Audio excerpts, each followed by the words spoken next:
This is my new 63-inch fluted tambour style TV stand. And it can fit TVs up to 70 inches. My TV is on the wall, but still I wanted something.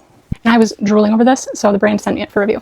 We just finished setting it up last night, so I'm still moving into it, but I figured it'd be a good time to show you it empty. And it's even prettier in person. It's got beautiful curved edges, just so modern.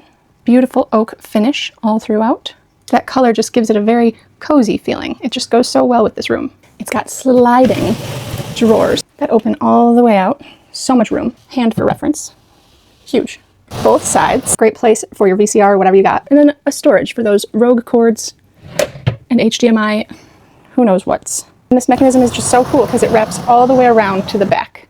Right there. When you're opening it, it keeps everything out of the way. You're not going to trip on open cabinets. They glide so smoothly when you're opening them. There's no lag or sticking. And you really could fit a bunch of blankets in there if you wanted to. And it's also got that cable management in the back, so you're not going to have all that clutter where the cords should be hiding.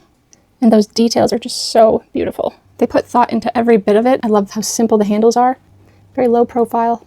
The modern Scandinavian-esque legs. And it feels very sturdy and structured, very balanced. It can definitely hold a lot of weight. It's got the 4 legs on the outside and 2 on the inside for support. It's about 22 inches tall and just over 5 feet wide. And it just looks custom, fits my personality and style. Everything just goes together so well, and the space is elevated completely. So we love it, highly recommend.